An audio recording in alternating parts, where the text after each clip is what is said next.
à la cartoucherie, hein? À la tempête! N'écoute pas quand on parle de toi! Qu'est-ce qu'on pourrait passer comme extrait? Faut jouer avec ça. Quelque chose de parlant quand même. Je suis tombé par terre, c'est la faute à Voltaire. Le nez dans le ruisseau, c'est la faute à Rousseau. Je ne suis pas notaire, c'est l'ordre des noms sur la fiche. Pourquoi Voltaire et Rousseau et pas Rousseau et Voltaire? Wow, c'est une question inattendue, ça. Peut-être chronologique. Hein? Peut-être chronologique. Non, c'est un petit peu subjectif. C'est-à-dire que j'ai toujours été voltairien, puisque mon premier spectacle s'appelait Voltaire's Folie. Et c'est un spectacle qui avait eu beaucoup de succès à l'époque des cafés-théâtres, dans les années 70. Et c'est un petit peu cette pièce qui m'a incité à continuer à écrire moi-même, parce que ces textes, Voltaire's Folie, c'était que des textes de Voltaire. Alors que Voltaire-Rousseau est une pièce originale. Même si elle emprunte des phrases par-ci par-là qu'ils ont écrites ou qu'ils ont dites, enfin qu'on dit qu'ils ont dites, mais j'ai toujours eu une faiblesse, disons, pour Voltaire. Donc c'est peut-être, je crois, la raison pour laquelle il vient en premier. Ah, je me souviens d'ailleurs très bien que Madame la conseillère d'État s'est exprimée d'ailleurs un petit peu trop bruyamment. Oh mon Dieu, mais comme tout ça est charmant! Genève est bien le petit coin de France qui a le plus d'esprit. Genève en France maintenant, mais c'est la fin du monde. Bon, ce sera la fin de la Suisse, tout au plus, rassurez-vous, je ne suis qu'un tout petit théâtre d'amateurs. Devriez-vous même venir jouer la comédie de temps en temps, je vous assure, ça vous purge l'âme, puis ça vous déridera un peu si c'est possible. Qu'est-ce qu'un comédien sinon quelqu'un qui possède l'art de paraître différent de ce qu'il est et de dire autre chose que ce qu'il pense? Qu'est-ce que cette profession-là du comédien sinon un métier par lequel il met sa propre personne en vente? Comme une prostituée, oui, puisqu'il se donne en représentation pour de l'argent. J'adjure tout homme sincère de dire s'il ne sent pas au fond de son âme ce qu'il y a de bas et de servile dans ce trafic de soi-même, dans ce mélange de ridicule orgueil et d'indigne avilissement qui rend le comédien propre à prendre toutes sortes de personnages. Or, le plus noble de tous, monsieur, celui d'homme qui l'abandonne. Mais vous parlez comme les grenouilles de bénitier. Non mais ça vous gêne pas de mêler votre voix à tous ces cafards de confessionnal, vous que toutes ces dames présentent comme le porte-flambeau du siècle des Lumières? Je n'ai jamais prétendu être un encyclopède, moi, monsieur. Un encyclopédiste. Vous dites que vous n'êtes pas un encyclopédiste, mais vous avez écrit dans l'encyclopédie. Des articles de musique pour faire plaisir à Diderot. Oui, dans le moment où cette encyclopédie est menacée, interdite, brûlée, quand les bourreaux fanatiques torturent à mort ce pauvre Calas, quand partout se lève la barbarie et l'inquisition, vous vous taisez dans votre superbe et vous cueillez des pissenlits, là, en crachant sur la culture et sur les philosophes. Voltaire-Rousseau s'est présenté comme un match. Hein, Mohamed Ali contre Frazier, enfin je sais pas quoi, un truc comme ça, quoi. Voltaire-Rousseau comme un combat. Et on a eu la curiosité, parce qu'on a eu énormément de scolaires. Hein. Faut le dire que c'était un peu le sujet du bac qui revient tous les 2-3 ans. Donc on avait des groupes tout le temps, et on faisait ce qu'on appelle des bords de scène, c'est-à-dire à la fin, les profs nous disaient, est-ce que vous pourriez pas parler un petit peu aux élèves, etc., avec des questions. Et un jour, on a eu la curiosité de poser la question aux gens qui étaient là, dans la salle, et de dire, vous avez assisté à un match pendant une heure et quart, qui a gagné? C'est intéressant. Eh bien, figurez-vous que c'était match nul. C'est-à-dire que les gens dans la salle, il y en avait autant qui ont pris parti pour Rousseau qu'il y en a qui ont pris parti pour... À ma grande surprise. Autant que... Ce qui prouve peut-être que le combat n'était pas si disproportionné, ni si faussé que ça, puisqu'il donne quand même la possibilité à Rousseau de s'expliquer. Il y a un auteur dont je me suis beaucoup inspiré qui s'appelle Henri Bouillet, qui a écrit plutôt un essai. Il est au Collège de France, prof au Collège de France. Voltaire et Rousseau dans Deux miroirs. Et il explique une chose formidable là-dessus, qui m'a beaucoup aidé moi. Il dit, ils ne se sont jamais rencontrés parce qu'ils n'ont pas vécu dans le même siècle.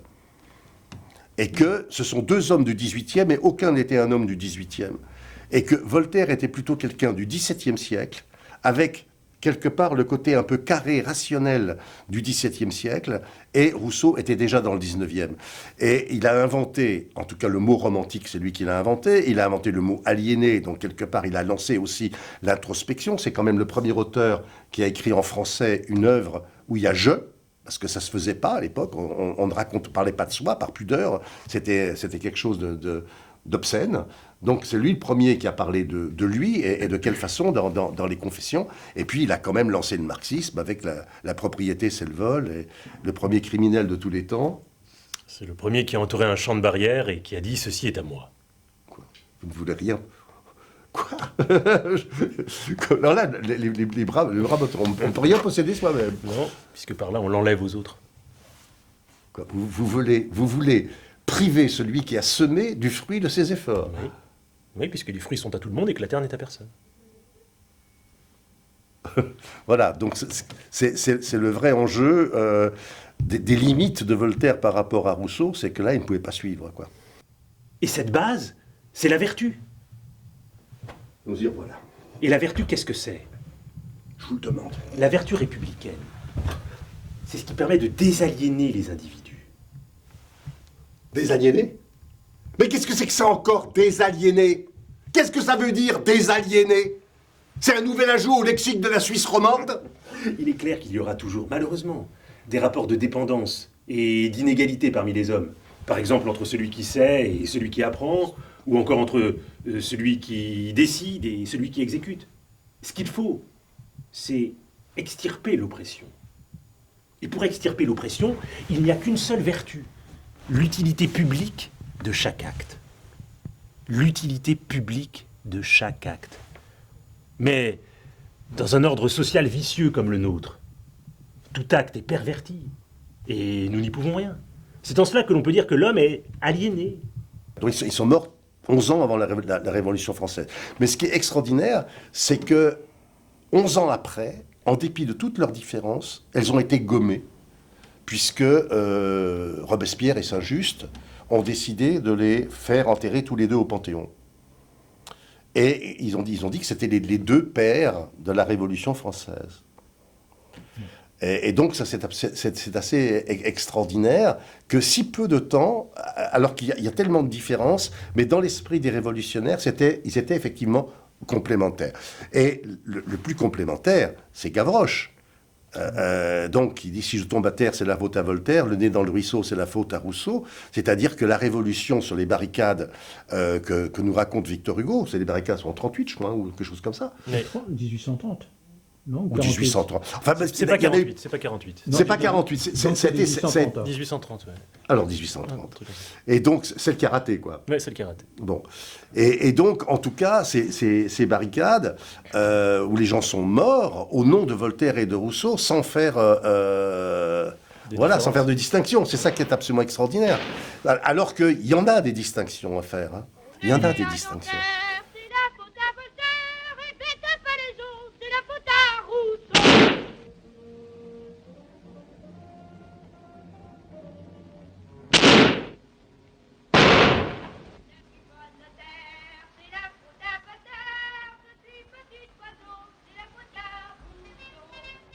Gavroche.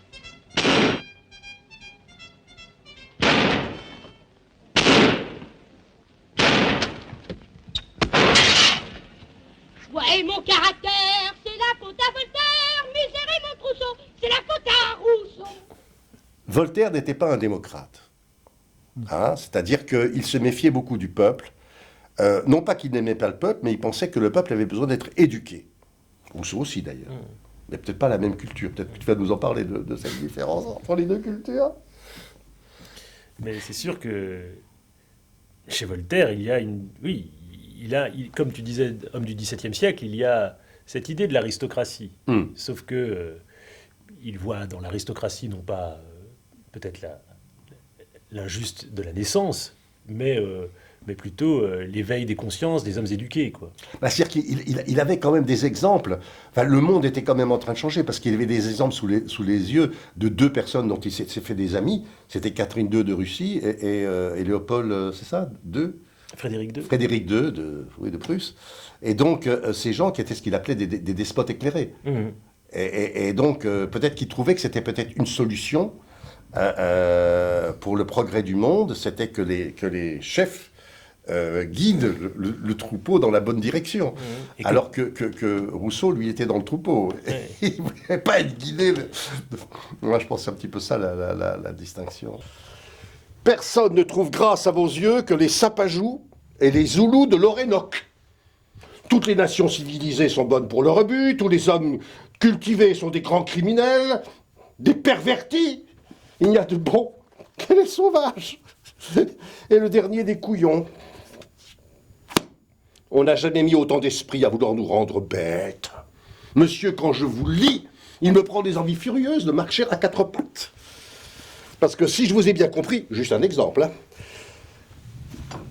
l'homme qui a mis le feu à la grande bibliothèque d'Alexandrie serait donc un bienfaiteur de l'humanité. Oui, puisque tout ce que l'homme a acquis au cours des siècles n'a fait que le mener à sa propre ruine. Et tous les scientifiques, les littérateurs, les auteurs dramatiques qui les suivent sont bons pour le cachot. Oui, puisqu'ils se sont toujours rendus les complices de tous les pouvoirs politiques criminels. Vous conviendrez, mon cher petit ami, que ni les artistes ni les poètes n'ont pris la moindre part aux proscriptions à Rome, au massacre d'Irlande ou à la Saint-Barthélemy, et que ce qui fait de notre monde une vallée de larmes, c'est bien plutôt l'ignorance et la superstition du plus grand nombre, adroitement entretenue, habilement organisée par tous les faux prophètes et tous les vrais tyrans. Depuis le fameux Gengis Khan, qui savait à peine lire, jusqu'à ceux qui nous gouvernent aujourd'hui, et qui ne valent hélas guère mieux. Parce que ce dont il parle, c'est-à-dire... je crois que le grand sujet, enfin tu peux contredire, mais le grand sujet de la pièce, c'est quand même la culture. Oui. C'est tout ce que tu as à dire. Ben oui, c'est cette différence. C'est-à-dire que si on fait table rase du passé, table rase de tout, comme y invite Rousseau, alors effectivement, tout c'est tout. C'est-à-dire tout ce qui a aussi participé à l'édification de la société, et notamment la culture, les artistes, les comédiens, etc. C'est-à-dire que la culture, telle que nous la connaissons, celle que dit Voltaire, il faut cultiver son jardin, et on ne s'en sortira que si le peuple sort de l'ignorance, sort de la superstition, mais la culture que défend Voltaire est porteuse elle-même, d'après Rousseau. D'après Rousseau, exactement. Elle est porteuse de quoi? Des germes qui faussent une organisation sociale saine et égalitaire. Et donc, tu me permets de pas être d'accord. Ah oui, c'est ton rôle. Hein, c'est mon rôle. Mais effectivement, lui, Rousseau, se dit que l'avenir, c'est la tabula rasa. Mon problème à moi, si tu veux, c'est qu'en tant que Voltaire, je ne suis pas d'accord, mais en tant que moi, je suis assez d'accord avec ce que tu dis. Hein, alors que moi, je suis plutôt d'accord avec Voltaire. Ça, c'est chiant pour le dire. Et oui, c'est vrai. Bah écoute, c'est ça le théâtre. Hein. On compose des personnages. Mais c'est vrai que moi, je pense que la culture propagée, enfin celle qui est enseignée à l'école, celle qui est transmise par les parents aux enfants, elle est porteuse, malheureusement, plus d'aliénation que de libération.